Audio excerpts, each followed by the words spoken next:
Hello students, Pallav physics के amazing platform पे आपका स्वागत है।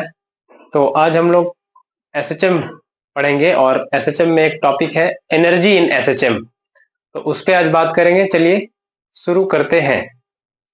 तो एनर्जी इन एसएचएम, तो एनर्जी की जब बात आती है तो दो बात दिमाग में आ जाती है। सबसे पहले एक तो काइनेटिक एनर्जी और दूसरा पोटेंशियल एनर्जी। और यही दोनों एनर्जी बेसिकली मिलके टोटल एनर्जी किसी भी सिस्टम का बनाता है ना। काइनेटिक एनर्जी और पोटेंशियल एनर्जी। तो एसएचएम में भी हमको ये पहले समझना पड़ेगा कि काइनेटिक एनर्जी एसएचएम में कैसे निकालें, पोटेंशियल एनर्जी कैसे निकालें। तो सबसे पहले दिमाग में ये बात आती है, क्या ये एसएचएम में दोनों एनर्जी है? बिल्कुल है। एसएचएम में मोशन हो रहा है, simple harmonic motion, back and forth motion, to and fro motion. तो मोशन है तो काइनेटिक एनर्जी है ना। काइनेटिक एनर्जी होता है energy which a body has by the virtue of its motion. तो मोशन है तो काइनेटिक एनर्जी है। और रही बात पोटेंशियल एनर्जी की, तो पोटेंशियल एनर्जी क्या होता है? ये आपने work energy and power chapter में पढ़ा होगा। तो पोटेंशियल एनर्जी जब हमको इवेल्युएट करना होता है तो बेसिकली पोटेंशियल एनर्जी होता है बॉडी के पास जो एनर्जी है उसके कॉन्फ़िगरेशन की वजह से, है ना। ये होता है पोटेंशियल एनर्जी। ये आपने 9th-10th क्लासेस में पढ़ रखा है। तो पोटेंशियल एनर्जी जब हम कैलकुलेट करते हैं तो मेरे पास क्या पहले होना चाहिए? तो पोटेंशियल एनर्जी का जो डेफिनेशन होता है वो होता है negative of work done by conservative force. Negative of work done by conservative force, I repeat, negative of work done by conservative force. ये आपने पढ़ रखा होगा वर्क एनर्जी पावर चैप्टर में कि ये पोटेंशियल एनर्जी का चेंज ये होता है negative of work done by conservative force. तो यहां पे कंजर्वेटिव फोर्स कौन सा है?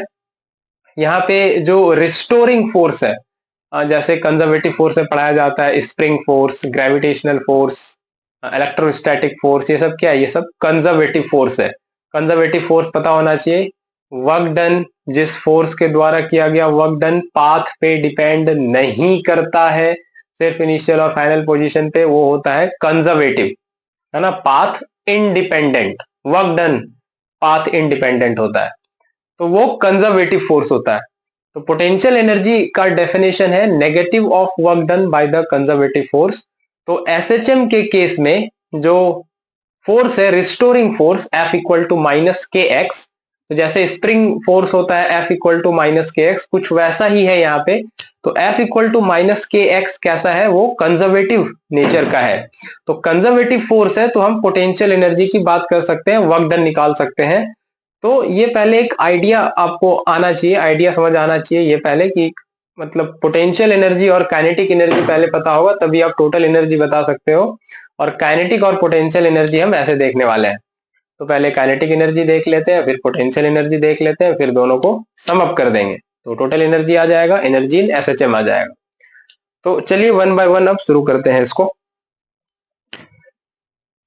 तो एसएचएम में सबसे पहले ये मीन पोजीशन, ये एक्सट्रीम पोजीशन, है ना। ये सब तो अब पता है सही से, x equal to 0, x equal to plus A और x equal to minus A, ये सबसे पहले आपको पता होगा, ठीक है। तो पार्टिकल अब एसएचएम स्टार्ट किया। चलिए मान लेते हैं मीन पोजीशन से पार्टिकल स्टार्ट किया है अपना मोशन, है ना। मीन से स्टार्ट किया और आगे बढ़ना स्टार्ट किया, मोशन स्टार्ट हुआ। तो ये मीन से इधर जा रहा है, ठीक है। तो इक्वेशन ऑफ डिस्प्लेसमेंट जो एसएचएम में लिखते हैं, equation of displacement in SHM, ये मैंने प्रीवियस लेक्चर में शायद बताया हुआ है ऑलरेडी। तो वो होता है x equal to A sine omega T. ये x equal to A sine omega T, A क्या है? एम्पलीट्यूड, है ना। मैक्सिमम डिस्प्लेसमेंट मीन से एक्सट्रीम तक ये एम्पलीट्यूड है। x equal to A sine omega T, ठीक है। इसी को अगर डिफरेंशिएट कर लें, क्योंकि काइनेटिक एनर्जी निकाल रहे हैं तो वेलोसिटी चाहिए, है ना, ये सब चाहिए। तो डिफरेंशिएट करके इसको वेलोसिटी भी निकाल लेते हैं। ये हो जाएगा कितना? इसको डिफरेंशिएट करेंगे तो a omega cos omega T, है ना। ये dx by D T V बनेगा, इधर डिफरेंशिएट करेंगे साइन का कॉस, और ये ओमेगा टी फर्दर डिफरेंशिएशन होगा तो ओमेगा ये बाहर आएगा, है ना। Function of function, chain function की तरह तो ये ओमेगा बाहर आ जाएगा, ये हो गया वेलोसिटी। तो ये x हो गया, ये डिस्प्लेसमेंट और ये वेलोसिटी। ये पहले इतना आपको पता होना चाहिए, ये सब पहले पता होगा, फिर काइनेटिक पोटेंशियल ये सब की बात कर पाएंगे। तो सबसे पहले ये आपको पता होना चाहिए, ठीक है। ये पहले इतनी बात समझ में आई, डिस्प्लेसमेंट और वेलोसिटी एसएचएम में। बहुत बढ़िया। आगे हम लोग बात कर लें एक और फॉर्मूले के बारे में जो डिराइव होता है, वेलोसिटी का एक्सप्रेशन है वो कितना होता है, वो v equal to omega root under A square minus X square. ये एक और एक्सप्रेशन वेलोसिटी का, v equal to omega root under A square minus X square. ये भी एक एक्सप्रेशन है वेलोसिटी का, ये भी आपको ध्यान रखना है। ए एम्पलीट्यूड है, एक्स डिस्प्लेसमेंट है, 10 इंस्टेंट ऑफ टाइम t, और ओमेगा तो पता ही है। तो v equal to omega root under A square minus X square, ये भी आपको ध्यान रखना है। तो ये कुछ पहले इंफॉर्मेशन बैकड्रॉप में जो आपको आना चाहिए पहले। तो अब हम लोग फिर शायद अब एनर्जी की बात आसानी से कर पाएंगे। तो जो एनर्जी इन एसएचएम है, ये बेसिकली टोटल एनर्जी ई, ये किससे मिलके बनेगा, ये बनेगा काइनेटिक एनर्जी और पोटेंशियल एनर्जी। काइनेटिक एनर्जी और पोटेंशियल एनर्जी। तो काइनेटिक एनर्जी पहले निकालें। तो काइनेटिक एनर्जी ये हम लोग पढ़ते आ रहे हैं बचपन से, नहीं? काइनेटिक एनर्जी क्या होता है, हाफ एम वी स्क्वायर। तो काइनेटिक एनर्जी लिखेंगे हाफ एम वी स्क्वायर, ठीक है। तो ये बनेगा हाफ एम, और v की जगह क्या लिखेंगे, ये ओमेगा, ये v का स्क्वायर है तो इसका स्क्वायर हो जाएगा v का स्क्वायर, ये हो जाएगा ओमेगा स्क्वायर ए स्क्वायर माइनस एक्स स्क्वायर। तो इसको यहाँ पे लिखेंगे ये ओमेगा स्क्वायर ए स्क्वायर माइनस एक्स स्क्वायर, इस तरह से।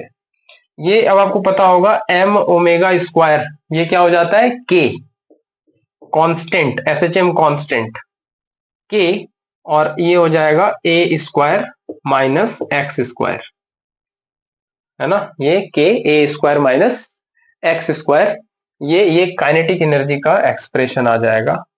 ये half k A square minus X square, half k A square minus X square, ये आ जाएगा काइनेटिक एनर्जी का एक्सप्रेशन, ठीक है। अब यहां से कुछ इंपॉर्टेंट कंक्लूजन निकाल लें इस एक्सप्रेशन से, हाफ के ए स्क्वायर माइनस एक्स स्क्वायर से। यहां से कुछ इंपॉर्टेंट कंक्लूजन निकाल लें कि x अगर जीरो है, x जीरो का मतलब पार्टिकल मीन पोजीशन पे है, x जीरो है तो काइनेटिक एनर्जी हो जाएगा कितना, ये x जीरो तो बचा ये हाफ के ए स्क्वायर,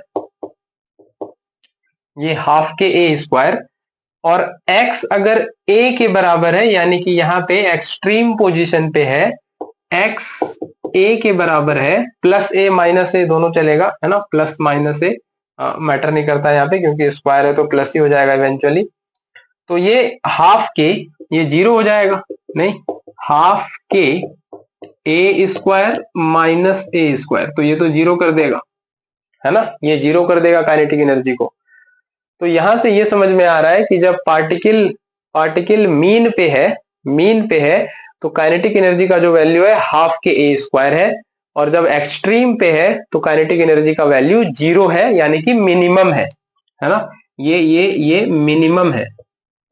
तो एक्सट्रीम पे यहां पे ये एक्सट्रीम पे काइनेटिक एनर्जी मिनिमम है, और होगा भी, है ना, होगा कि नहीं। एक्सट्रीम पे पार्टिकल का वेलोसिटी जीरो होता है ना, जब ऑसिलेशन स्टार्ट होता है तो ये रहा मीन, और यहां से ऑसिलेट करके एक्सट्रीम पे थोड़ी देर रुकता है ना, फॉर अ मोमेंट, बहुत थोड़े से मोमेंट के लिए, थोड़ी देर के लिए रुक जाता है और फिर वहां से वापस आता है। तो एक्सट्रीम पे वेलोसिटी जीरो है।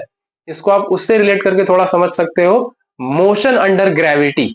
जब बॉल को आप ऊपर उछालते हो तो मैक्सिमम हाइट पे बॉल रुक जाता है और फिर वहां से नीचे आता है, तो मैक्सिमम हाइट पे रुकता है, फिर नीचे आता है, वहां पे वी क्या लेते हैं, 0। ये काइनेमेटिक्स में आपने काफी किया होगा। बिल्कुल उसी तरह यहाँ पे कि जब एक्सट्रीम पे आएगा तो यहाँ पे थोड़ी देर के लिए रुकेगा, फिर वापस, है ना, मीन से एक्सट्रीम यहाँ पे रुकता है मोमेंटरली, फिर वापस। तो यहाँ पे v 0, मोशन नहीं, तो काइनेटिक एनर्जी 0। तो यहाँ पे काइनेटिक एनर्जी 0 दिख रहा है मिनिमम। और मीन पोजीशन पे एसएचएम में हम लोग पढ़ चुके हैं कि मीन पोजीशन पे वेलोसिटी जो होता है वो होता है मैक्सिमम, यहाँ पे, है ना, ये यहाँ पे जो वेलोसिटी होता है ये v मैक्स, मैक्सिमम होता है। और वो कितने के बराबर होता है, ये होता है a ओमेगा। क्योंकि इस फॉर्मूले से देखें, ये यहाँ पे x 0 होगा मीन पोजीशन पे, है ना, v मैक्स की बात करें तो ये होगा ओमेगा, और ये a स्क्वायर माइनस 0 स्क्वायर, ये होगा ओमेगा a। तो ये a ओमेगा मैक्सिमम वैल्यू होता है कहाँ पे, मीन पोजीशन पे, है ना। तो वही यहाँ पे दिख रहा है कि मीन पे जो काइनेटिक एनर्जी है ये है मैक्सिमम। तो ये दो इंपॉर्टेंट बात आपको ध्यान रखना है कि मीन पे काइनेटिक एनर्जी मैक्सिमम है और एक्सट्रीम पे काइनेटिक एनर्जी 0 है, मिनिमम है। ये दो इंपॉर्टेंट बात यहां से समझ आ रही है। तो ये पूरा काइनेटिक एनर्जी का डिटेल जो आपको ध्यान रखना है, काइनेटिक एनर्जी ये होता है, काइनेटिक एनर्जी मिनिमम होता है एक्सट्रीम पे, मैक्सिमम होता है मीन पे। और वेलोसिटी से भी ध्यान रख सकते हैं, वेलोसिटी मीन पे maximum, M for mean, M for maximum, velocity mean पे मैक्सिमम, और एक्सट्रीम पे वेलोसिटी 0, तो काइनेटिक एनर्जी मिनिमम। तो ये पूरा काइनेटिक एनर्जी था जो आपको आना चाहिए। तो चलिए इसको फटाफट से नोट कर लिया होगा आप लोग ने, पॉज करके नोट कर लें और आगे बढ़ते हैं, ठीक है। इरेज करें।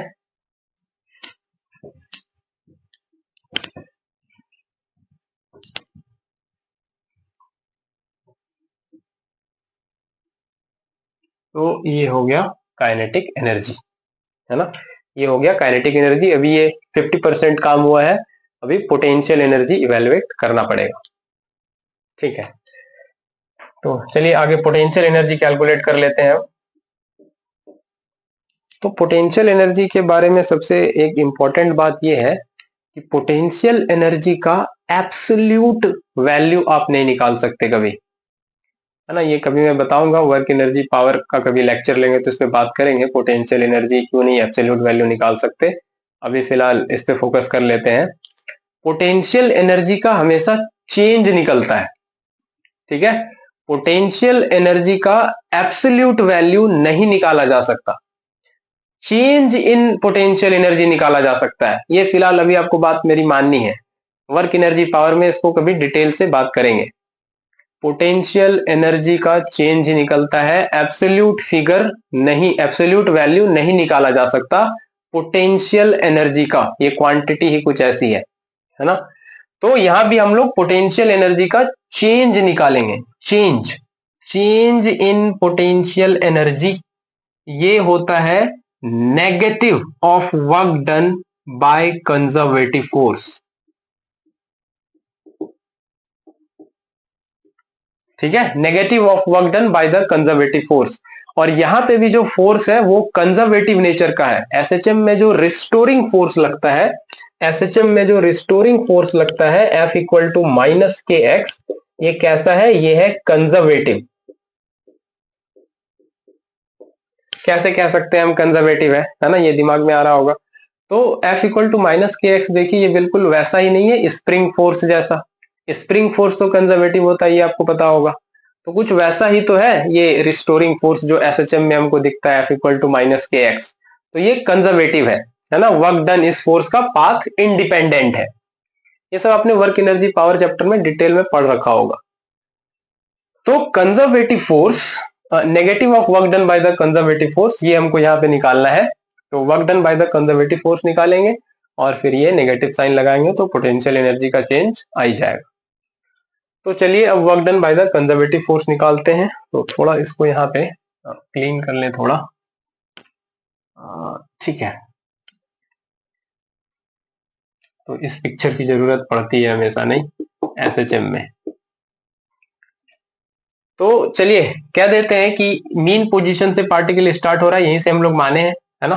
तो मीन पोजीशन से पार्टिकल स्टार्ट कर रहा है और ये किसी टाइम टी पे ये एक्स डिस्प्लेस करके आ गया, है ना, ये पार्टिकल डिस्प्लेस करके एक्स पे आ गया, और इस पे फोर्स तो हमेशा लग रहा है। फोर्स कितना लग रहा है, ये के एक्स है ना, माइनस के एक्स, माइनस तो बस डायरेक्शन दिखा रहा है, जिधर एक्स है उसके अपोजिट। तो अब क्या कर रहे हैं कि इस पोजीशन से इसको कह देते हैं ए पोजीशन। इस पोजीशन ए एम्पलीट्यूड से मैच कर सकता है, ए नहीं लिखे, इसको पी लिख देते हैं। इस पी पोजीशन से पार्टिकल को, अब पार्टिकल यहां पे है, अब इस पार्टिकल को थोड़ा डिस्प्लेस करा रहे हैं, स्लाइटली, बहुत थोड़ा। यहाँ पी पोजीशन से पार्टिकल थोड़ा और स्लाइटली डिस्प्लेस कर रहा, और ये थोड़ा डिस्प्लेस कर रहा डी एक्स, है ना, और फोर्स अभी भी वही माइनस के एक्स लग ही रहा है।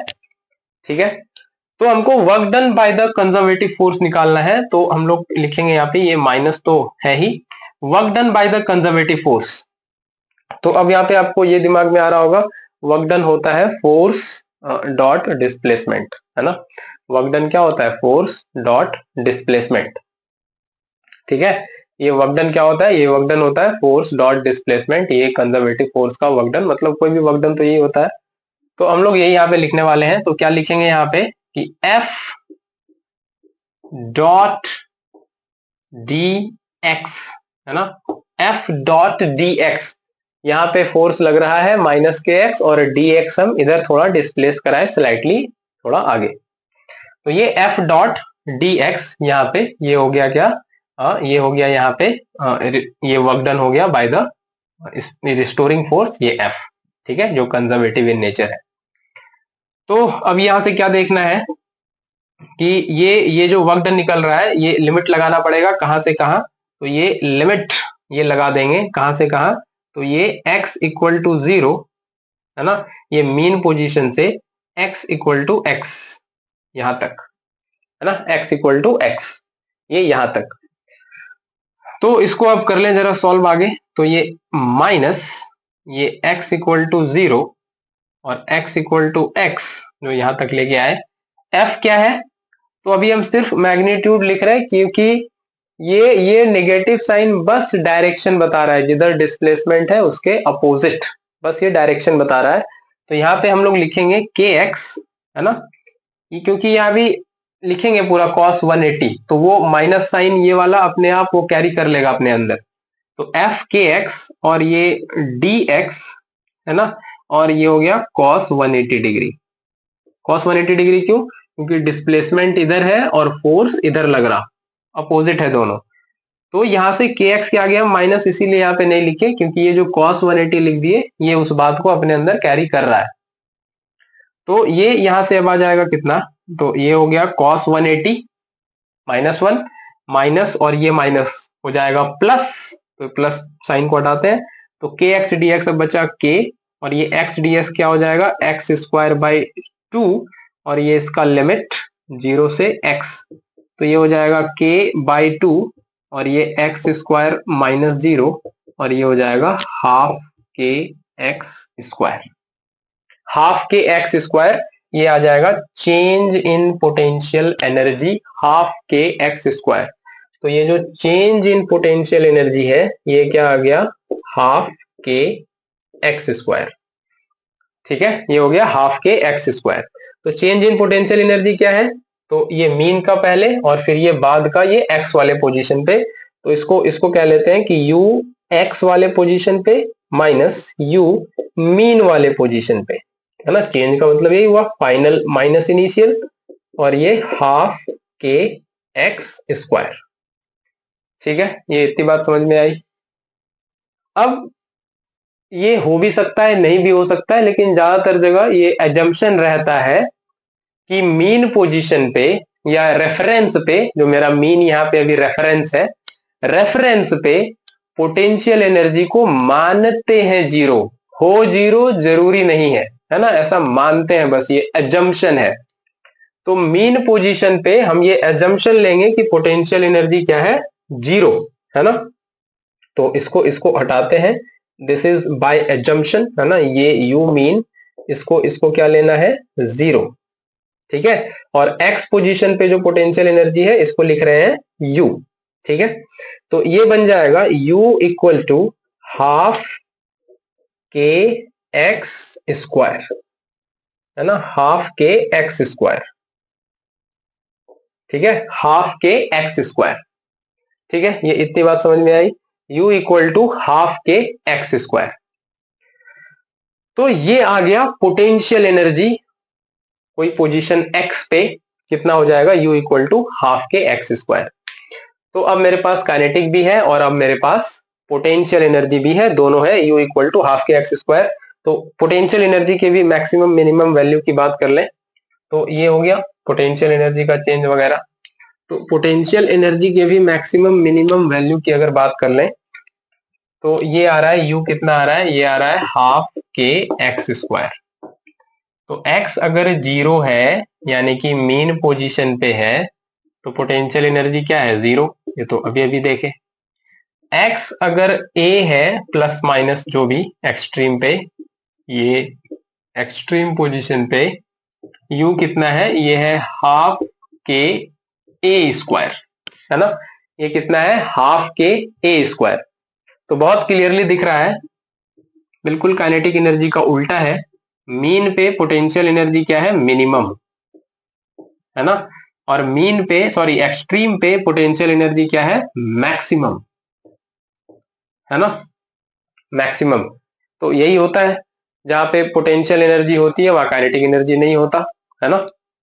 मतलब ऐसे कहना थोड़ा गलत होगा, मतलब जहां पे पोटेंशियल एनर्जी मैक्सिमम है ना, जहां पे पोटेंशियल एनर्जी सबसे ज्यादा है वहां काइनेटिक एनर्जी ना के बराबर, और जहां पे काइनेटिक एनर्जी सबसे ज्यादा है वहां पे पोटेंशियल एनर्जी ना के बराबर। वैसा ही कुछ यहाँ से दिख रहा है एसएचएम के सिनेरियो में, है ना। मीन पे काइनेटिक एनर्जी सबसे ज्यादा तो पोटेंशियल एनर्जी बिल्कुल 0, एक्सट्रीम पे काइनेटिक एनर्जी सबसे कम 0 तो मैक्सिमम है पोटेंशियल एनर्जी का वैल्यू। ये पहले इतना इतना लॉजिक क्लियर है काइनेटिक और पोटेंशियल का, ये पहले इतना लॉजिक क्लियर है।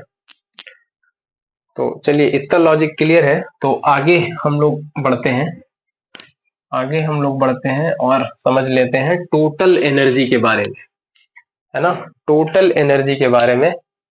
तो ये x इक्वल टू माइनस ए, तो टोटल एनर्जी अब हो जाएगा, काइनेटिक कितना आया, ये आया हाफ के ए स्क्वायर माइनस एक्स स्क्वायर, और पोटेंशियल एनर्जी, पोटेंशियल एनर्जी कितना है, ये है हाफ के एक्स स्क्वायर।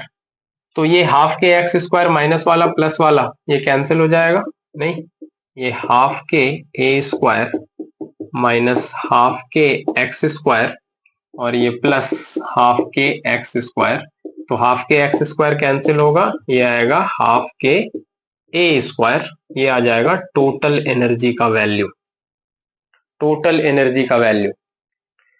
तो दिख रहा है के कांस्टेंट है, एम्पलीट्यूड ये भी फिक्स है, मैक्सिमम डिस्प्लेसमेंट, तो ये हाफ के ए स्क्वायर वैल्यू जो है ये कांस्टेंट है। तो इसका मतलब ये हो गया कि टोटल एनर्जी जो है एसएचएम में भी as expected for any system is conserved, है ना, टोटल एनर्जी इज कंजर्व्ड, है ना, कांस्टेंट बिल्कुल वैल्यू आ रहा है हाफ के ए स्क्वायर। तो काइनेटिक एनर्जी निकाले, पोटेंशियल एनर्जी निकाले और ऐड किए तो ये मिल गया हाफ के ए स्क्वायर, यही आ रहा है, ठीक है, यही आ रहा है हाफ के ए स्क्वायर। ये हो गया टोटल एनर्जी के बारे में, है ना, ये है हाफ के ए स्क्वायर। तो फटाफट से इसका ग्राफ भी देख सकते हैं, एनर्जी का ग्राफ, है ना, ये ग्राफ भी देखा जा सकता है इसका। तो फटाफट से वो देख लेते हैं, एनर्जी का ग्राफ देख लेते हैं, ठीक है, एनर्जी का ग्राफ देख लेते हैं। तो ये हाफ के ए स्क्वायर टोटल एनर्जी आ गया और वो है कंजर्व। तो एनर्जी का ग्राफ अगर हम बना लें जल्दी से, एनर्जी, ये इधर एनर्जी और ये इधर डिस्प्लेसमेंट, वो जो एक्स है, एनर्जी वर्सेस एक्स। तो दो एनर्जी है काइनेटिक और पोटेंशियल, है ना, ये दो एनर्जी है काइनेटिक और पोटेंशियल। तो काइनेटिक एनर्जी ये क्या हो जाएगा, ये हो जाएगा हाफ के ए स्क्वायर माइनस एक्स स्क्वायर, और पोटेंशियल एनर्जी है हाफ के एक्स स्क्वायर, है ना, हाफ के एक्स स्क्वायर। तो स्टार्ट करते हैं, पहले काइनेटिक को देख लेते हैं। तो काइनेटिक में स्टार्ट करते हैं, जब x जीरो है, जब x जीरो है तो काइनेटिक एनर्जी का कुछ वैल्यू आएगा, हाफ के ए स्क्वायर। ये जीरो हुआ, ये तो बचा हुआ है हाफ के ए स्क्वायर, तो ये कुछ वैल्यू आएगा यहाँ पे काइनेटिक एनर्जी का, ये कुछ हाफ के ए स्क्वायर ये वैल्यू आएगा, है ना, हाफ के ए स्क्वायर ये वैल्यू आएगा। जब x का वैल्यू a है ना, ये x का वैल्यू a है, ठीक है, और या माइनस a है। x का वैल्यू जब a है, जब यहाँ पे a रखेंगे तो काइनेटिक एनर्जी क्या हो जाएगा, जीरो, तो ये हो जाएगा जीरो, माइनस ए पे भी क्या हो जाएगा, जीरो। तो इसको, इस डॉट्स को मिलाएंगे, है ना, इस डॉट्स को मिलाएंगे, ये कुछ ऐसा आ जाएगा काइनेटिक एनर्जी का प्लॉट, है ना। स्क्वायर है, स्क्वायर है, लीनियर है, तो लीनियर नहीं है तो स्ट्रेट लाइन तो नहीं आने वाला, स्क्वायर में डिपेंडेंस है तो कुछ ऐसा ये पैराबोलिक जैसा दिखेगा, है ना, ये पहले क्लियर होना चाहिए, हाफ के ए स्क्वायर माइनस एक्स स्क्वायर कुछ वैसा है। तो ये कुछ ऐसा ग्राफ दिखने वाला है, ये किसका ग्राफ हो गया, ये हो गया काइनेटिक एनर्जी का, है ना, ये हो गया काइनेटिक एनर्जी का। बात कर लेते हैं पोटेंशियल एनर्जी का। जब x जीरो होगा तो पोटेंशियल एनर्जी, है ना, पोटेंशियल एनर्जी क्या हो जाएगा, जीरो, मतलब यहीं पे x का वैल्यू जब a होगा तो हाफ के a स्क्वायर, है ना, x का वैल्यू जब a होगा तो पोटेंशियल एनर्जी क्या होगा, हाफ के a स्क्वायर ये वैल्यू होगा।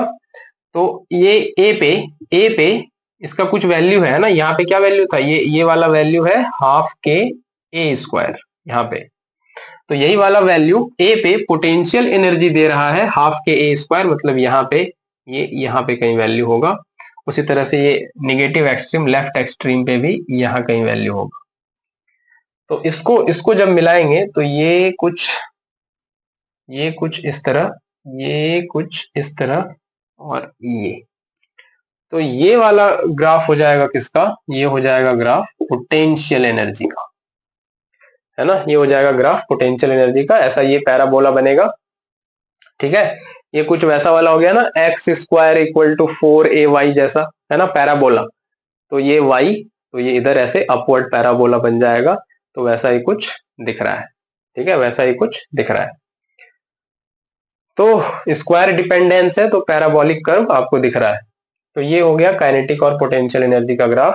और यहाँ पे देखें किसी भी पॉइंट पे टोटल एनर्जी हमेशा हाफ के ए स्क्वायर है ना, जैसे यहाँ पे मीन पे देखें, यहाँ ओरिजिन पे ये x इक्वल टू जीरो पे मीन पे पोटेंशियल एनर्जी क्या है, जीरो, और काइनेटिक एनर्जी क्या है, हाफ के ए स्क्वायर। तो टोटल एनर्जी क्या बना, जीरो प्लस हाफ के ए स्क्वायर, हाफ के ए स्क्वायर।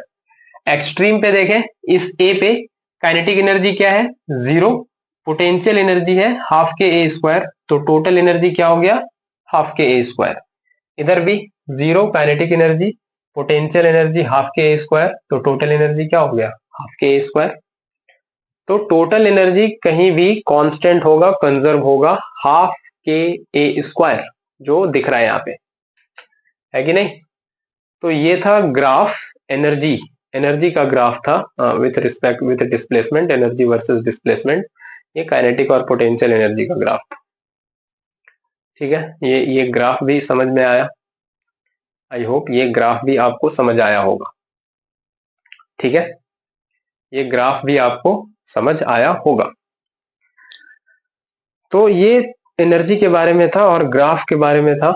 आइए और कुछ बात कर लेते हैं काइनेटिक और पोटेंशियल एनर्जी से रिगार्डिंग। तो ये वाला ग्राफ आपको समझ में आया होगा, ठीक है। तो आगे बढ़ते हैं और देखते हैं कुछ और इम्पोर्टेंट फैक्ट्स के बारे में।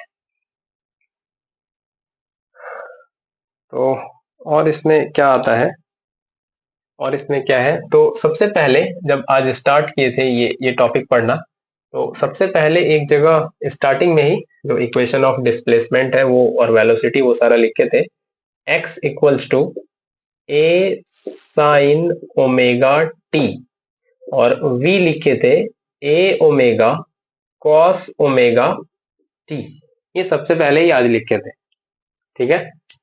तो अगर हम इसको यूज करते हुए काइनेटिक एनर्जी लिखें तो ये होगा हाफ एम वी स्क्वायर, और ये होगा हाफ एम वी स्क्वायर क्या हो जाएगा, A square omega square cos square omega T, ये हो जाएगा काइनेटिक एनर्जी, है ना। Half M A square omega square cos square omega T. ये मैं आपको इसलिए बता रहा हूं क्योंकि मैं अब अगला ग्राफ प्लॉट करने जा रहा हूं काइनेटिक एनर्जी वर्सेस टाइम का, ठीक है। काइनेटिक एनर्जी वर्सेस टाइम का मैंने already x versus T, V versus T, A versus T का डिस्कशन कर रखा है, आप चैनल पे जाके देख सकते हैं। आपको सिंपली यूट्यूब पे टाइप करना है पल्लव फिजिक्स और वहां पे ग्राफ्स इन एसएचएम करके एक टॉपिक डला हुआ है, आप उसको देख सकते हैं। तो ये उसी तरह उसी को फॉलो करते हैं। अब ये काइनेटिक एनर्जी वर्सेस टाइम का ग्राफ है, काइनेटिक एनर्जी वर्सेस टाइम का ग्राफ है। तो याद हो अगर, ये 0 से स्टार्ट करते हैं और फिर ये t/4 में एक्सट्रीम पे पहुंचता है, तो ये t/4 में एक्सट्रीम पे पहुंचेगा, फिर t/2 में मीन पे आ जाएगा, t/4 करके जोड़ते जाना है ना। t/4 t/4 t/2 फिर t/2 3t/4 और फिर से t/4 तो t बन जाएगा, ठीक है। तो इसको आप प्लॉट कर लें जल्दी से। तो ये काइनेटिक एनर्जी जीरो, जब जीरो टाइम है, जब मीन पे है, तो काइनेटिक एनर्जी का वैल्यू मैक्सिमम है ना। यहां से कंपेयर करें, ये टी क्या होगा 0, तो cos 0 1 और ये सिर्फ बचेगा हाफ एम, इसको तो ऐसे लिख लेते हैं एम ए स्क्वायर को हाफ के लिख सकते हैं, नहीं क्या लिख सकते हैं हाफ के, ये एम एम ए नहीं एम ओमेगा, ये वाला एम ओमेगा। तो इसको एक बार और लिखें या ऐसे ही रहने दें, कोई दिक्कत नहीं है ना, कोई दिक्कत नहीं है, इसको ऐसे ही रहने देते हैं। तो t इक्वल्स टू 0 पे ये cos 0 1 हो जाएगा, ये वैल्यू बचेगा सिर्फ कुछ, ये वैल्यू देगा half M A square omega square, ये कुछ वैल्यू इस तरह से आएगा। t/4 पे, है ना, ये t/4 पे यहाँ पे जब रखेंगे तो इसको रख ही देते हैं half M A square omega square cos square, omega को लिख दे 2π/t और टाइम, यही टाइम रखते जाना है। तो अब ये पहला टाइम रख रहे हैं ये लगता है थोड़ा इंक डालना पड़ेगा, ये t/4 है ना, ये t/4, ये t इक्वल्स टू t/4 पे अब देख रहे हैं काइनेटिक एनर्जी। पहला तो 0 वाला तो आसान था, t/4 ये t कैंसिल होगा, ये 2 2 4 होगा, तो ये बन रहा है π/2, cos 90 0 होता है, 0 का स्क्वायर 0 ही होगा और सब 0 हो जाएगा। तो t/4 पे काइनेटिक एनर्जी का वैल्यू हो रहा है 0, ठीक है। आगे देखें अब t/2 पे, है ना, ये तो आ रहा है 0। अब आगे देखें t/2 पे, तो ये बन रहा है kinetic energy half M A square omega square और ये बनेगा cos स्क्वायर 2π/t और इंटू t/2, तो t कैंसिल 2 2 कैंसिल, तो cos पाई -1, लेकिन स्क्वायर लगा हुआ है तो +1 हो जाएगा और यही फिर वैल्यू आ जाएगा half M A square omega square, तो t/2 पे फिर वैल्यू आ जाएगा यही half M A square omega square.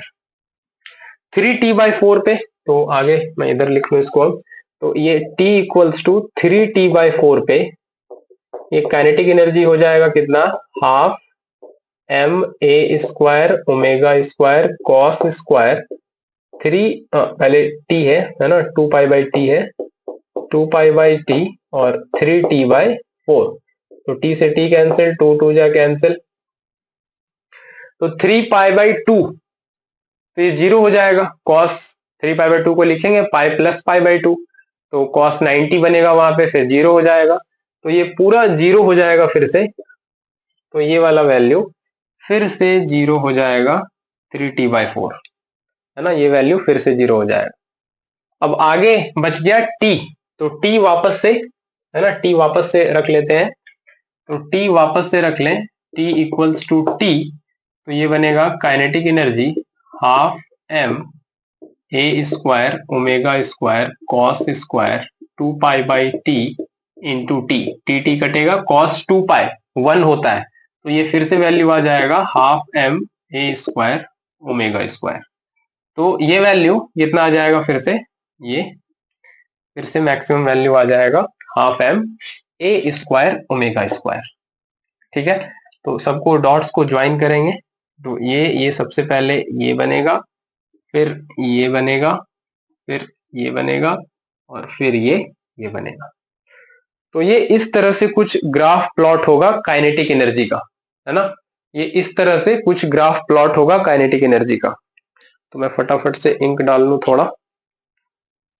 तो ये ग्राफ आपको समझ आ रहा है काइनेटिक एनर्जी वर्सेस टाइम का। ये ग्राफ कुछ इस तरह से प्लॉट होगा। इसको अभी कंपेयर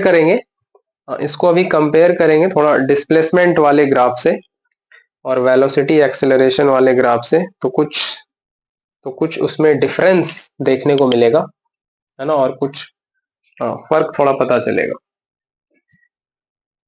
तो इसको अब जरा कंपेयर करें, है ना, कि क्या क्या और इससे कंक्लूजन निकाला जा सकता है।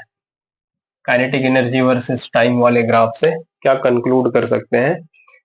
तो अगर आपको याद हो डिस्प्लेसमेंट वाला कर्व, है ना, अगर आपको याद हो, ये तो बन गया प्लॉट, ठीक है, कुछ है नहीं, बस बन गया। पोटेंशियल एनर्जी का भी ऐसे ही बन जाना है ना।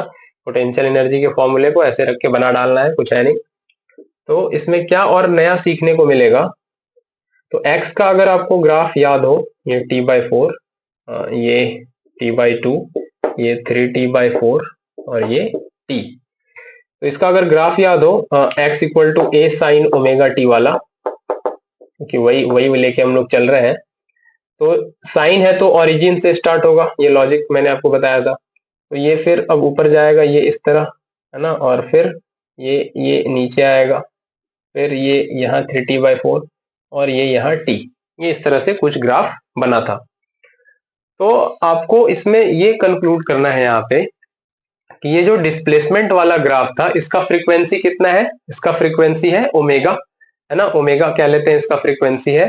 तो यहाँ पे ये बताना चाह रहा हूं मैं कि ये टाइम पीरियड है ना, ये 0 से t, एक टाइम पीरियड में ये 0 से t, वन टाइम पीरियड में ये एसएचएम, ये डिस्प्लेसमेंट वाला ग्राफ, ये एक ऑसिलेशन पूरा कर रहा है ना। ये एक टाइम पीरियड में ये एक साइकिल पूरा हो रहा है ना। ये यहां से चला, ये एक साइकिल पूरा हुआ, इसके बाद यहां से फर्दर फिर ये आगे ये ऐसे बढ़ेगा, है ना, इस तरह से।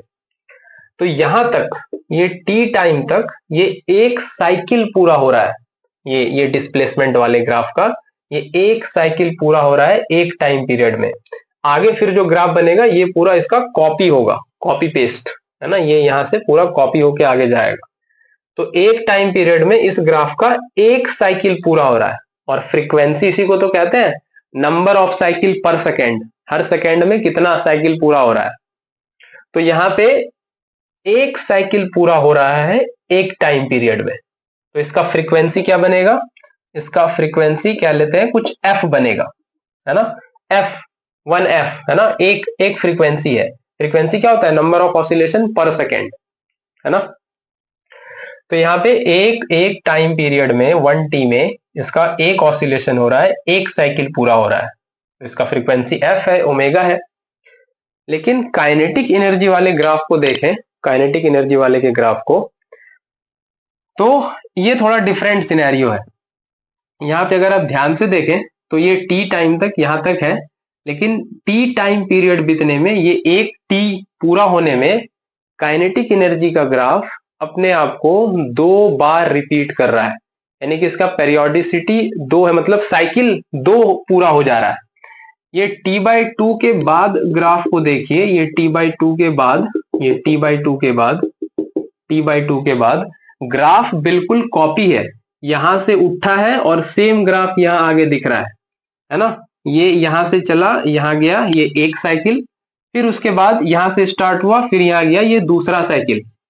तो जितने टाइम में ये एक्स वाला ग्राफ में एक साइकिल दिख रहा है, उतने ही टाइम में, है ना, साइकिल क्या होता है कि कोई एक चीज अपने आप को रिपीट करे फिक्स टाइम पीरियड के बाद, तो वो साइक्लिक हो जाता है। तो यहां भी वही साइक्लिसिटी, पेरियोडिसिटी दिख रहा है। ये वाला साइकिल, ये रिपीट हुआ है पूरा यहाँ पे। ये वाला साइकिल ये रिपीट हुआ है पूरा यहाँ पे, है ना, बिल्कुल सेम लग रहा है। इसी को कहते हैं साइक्लिक होना। तो यहाँ पे ये कहना चाह रहे हैं कि उतने ही टाइम पीरियड में जितने टाइम पीरियड में ये वाला ग्राफ आप देख रहे हैं, उतने ही टाइम पीरियड में ये 2 साइकिल यहां दिख रहा है। कितना दिख रहा है? 2 साइकिल। उतने ही टाइम पीरियड में यहाँ पे 2 साइकिल दिख रहा है। एक साइकिल 0 से t/2 तक, ये फिर वही चीज रिपीट हो रहा है, इसी को कहते हैं साइक्लिक। फिर वहीं से, यहां से कहानी शुरू हुई थी, फिर यहीं से कहानी ये वाली फिर शुरू हुई, यहाँ पे खत्म। तो उतने ही टाइम पीरियड में यहाँ पे 2 साइकिल है, तो इसकी फ्रीक्वेंसी कितनी हुई? इसकी फ्रीक्वेंसी हुई 2, है ना? इसकी फ्रीक्वेंसी हुई 2। तो एक साइकिल पूरा करने में ये t टाइम लगाता है, तो काइनेटिक एनर्जी में, काइनेटिक एनर्जी वाले ग्राफ में काइनेटिक एनर्जी की पेरियोडिसिटी कितनी है? t/2। ये उतना ही, मतलब ये एक साइकिल पूरा करने में t/2 टाइम लगाता है। उसके बाद फिर से वही साइकिल रिपीट, फिर उसके बाद वही साइकिल रिपीट। तो इसका टाइम पीरियड कितना है ना? t/2, है ना? t में 2 साइकिल, तो t/2 करेंगे तो ये 2/2 1 हो जाएगा, 1 साइकिल। तो t/2 में 1 साइकिल, है ना? तो ये t/2 में 1 साइकिल, ठीक है। तो इस वाले एसएचएम में डिस्प्लेसमेंट वर्सेस टी में इसका फ्रीक्वेंसी f है, तो इसका फ्रीक्वेंसी 2f होगा। इसका टाइम पीरियड t है, तो इसका टाइम पीरियड t/2 होगा, है ना? क्योंकि यहाँ पे 2, ये एक साइकिल फिर रिपीट हो जा रहा है आगे। तो ये थोड़ा बताना था कि काइनेटिक एनर्जी की पेरियोडिसिटी, है ना, जो टाइम पीरियड होता है वो t/2 होता है, और ये x वर्सेस t वाले में, ये डिस्प्लेसमेंट वाले में टाइम पीरियड t होता है एक साइकिल पूरा होने में, और फ्रीक्वेंसी f है, तो यहाँ पे फ्रीक्वेंसी डबल हो गई है। तो काइनेटिक एनर्जी हो, पोटेंशियल एनर्जी हो, दोनों की पेरियोडिसिटी यानी टाइम पीरियड t/2 हो जाता है, और फ्रीक्वेंसी हो जाता है डबल, है ना? दिख रहा है, ये साइकिल रिपीट हो रहा है, t/2 के बाद ही रिपीट हो जा रहा है, यहाँ पे t के बाद रिपीट हो रहा है। तो आई होप ये समझ में आया होगा। पोटेंशियल एनर्जी का ही कुछ ऐसा हो जाएगा, बस वहां पे x है तो साइन यहाँ से स्टार्ट होगा, है ना? तो जल्दी से इसी में बता दूं, पोटेंशियल एनर्जी वाला यहाँ से, जहां काइनेटिक एनर्जी मिनिमम है वहां पोटेंशियल एनर्जी मैक्सिमम होगा, है ना? यहाँ पे काइनेटिक एनर्जी मैक्सिमम है तो पोटेंशियल एनर्जी 0। ये यहाँ पे काइनेटिक एनर्जी 0 है तो पोटेंशियल एनर्जी का कुछ वैल्यू होगा, है ना? यहाँ पे फिर ये काइनेटिक एनर्जी मैक्सिमम है तो पोटेंशियल एनर्जी 0, फिर यहाँ पे ये काइनेटिक एनर्जी 0 है तो पोटेंशियल एनर्जी मैक्सिमम, फिर यहाँ पे काइनेटिक एनर्जी मैक्सिमम है तो पोटेंशियल एनर्जी 0। तो ये इस तरह से चलेगा, पोटेंशियल एनर्जी और काइनेटिक एनर्जी। ये ऊपर वाला पोटेंशियल एनर्जी का ग्राफ है, तो सेम है उसका भी, पोटेंशियल एनर्जी का भी टाइम पीरियड t/2 होता है। तो आई होप इतना आपको समझ आया होगा। तो लिमिटेड टाइम में 43 मिनट्स में ये पूरा मैंने बताने की कोशिश की। आई होप ये आपको समझ आया होगा। मिलते हैं फिर अगले लेक्चर में नए टॉपिक के साथ, कुछ नए और मजेदार टॉपिक के साथ। Till then take care, bye bye.